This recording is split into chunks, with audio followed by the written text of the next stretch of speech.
अपने दोस्तों का अभिवादन करना कितना अद्भुत है। मैं प्रत्येक रविवार को दुनिया भर में आपके साथ एकजुट होकर एक ही समय में एक ही उपदेश सुनकर आनंद लेता हूँ। परमेश्वर रूस, इक्वेटोरियल गिनी, डीआरसी कांगो और मुख्य भूमि चीन में मेरे दोस्तों को आशीष दें। और आप जहाँ भी हों, पवित्र आत्मा आप में से प्रत्येक को आराम देने के लिए अपना दूत भेजें। 6 जुलाई 2024 को जेफरसनविले, इंडियाना और ब्राहनम टैबरनेकल से यहाँ परमेश्वर का सेवक भाई जोसेफ ब्राहनम है। प्रिय सिद्ध इच्छा दुल्हन, दिन निकल चुका है और प्रभु का आगमन निकट है। द्वार बंद हो रहा है और समय निकलते जा रहा है। क्या ऐसा पहले ही नहीं हो चुका है? यह बहुत देर हो चुकी है। यहाँ वहाँ भटकते फिरना ये हवा से हिलते हुए सरकंडे की तरह होगा, खुजली वाले कान की तरह होगा। समय आ चुका है।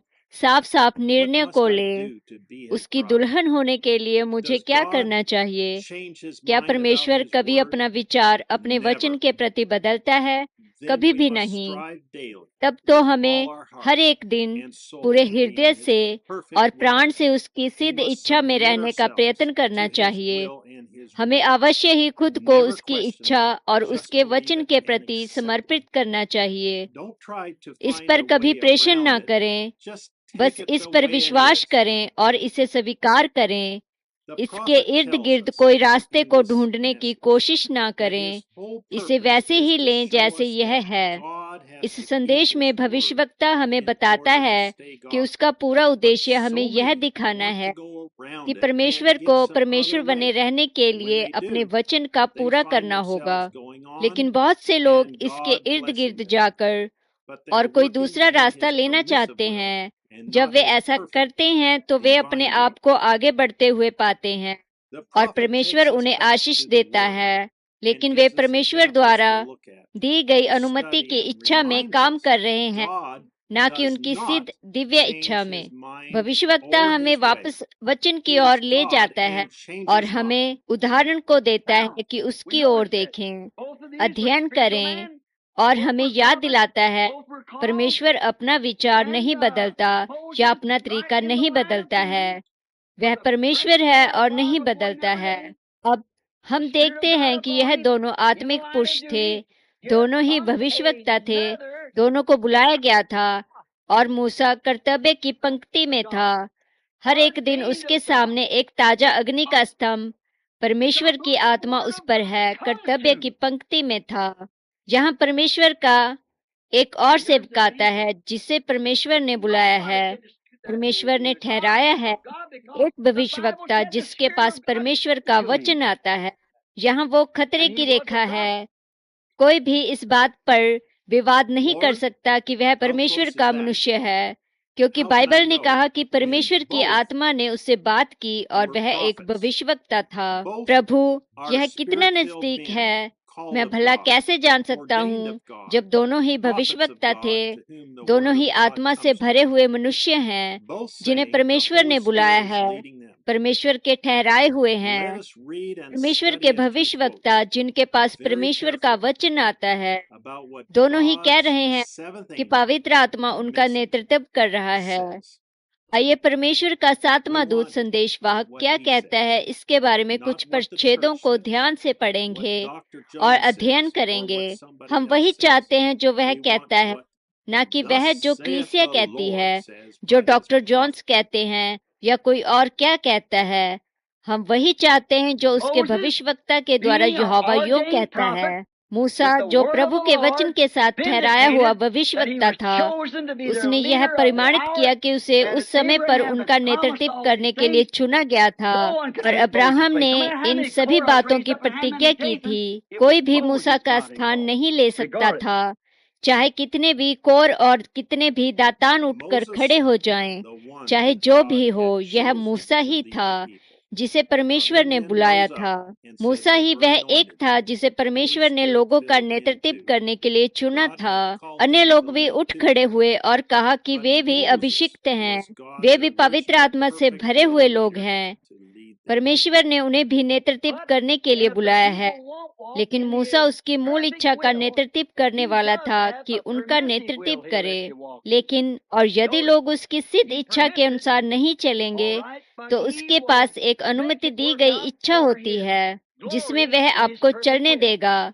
ध्यान दें, वह इसकी अनुमति देता है, ठीक है, लेकिन वो अपनी महिमा के लिए अपनी सिद्ध इच्छा के अनुसार इसे पूरा करेगा। अब यदि आप चाहें तो कोई भी परमेश्वर द्वारा अनुमति दी गई इच्छा में नहीं रहना चाहता है। सच्ची दुल्हन उसकी सिद्ध इच्छा में रहना चाहती है हर समय, चाहे कोई भी कीमत क्यों न चुकानी पड़े। टेप को चलाने के महत्व पर बहुत सारी असहमतियां हैं, विचार हैं, गड़बड़ी है, राय है।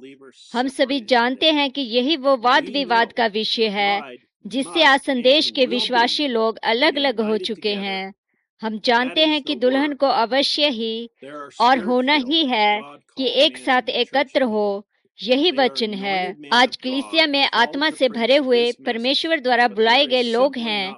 वे परमेश्वर के अभिषिक्त मनुष्य हैं जिन्हें इस संदेश का प्रचार करने के लिए बुलाया गया है। लेकिन उनमें से कोई भी ऐसा नहीं है जिस पर सभी सहमति दे सकें। वे भला दुल्हन को एकजुट करने वाले कैसे हो सकते हैं? क्या हम उनकी सेवकाई के इर्द गिर्द एकजुट हो सकते हैं?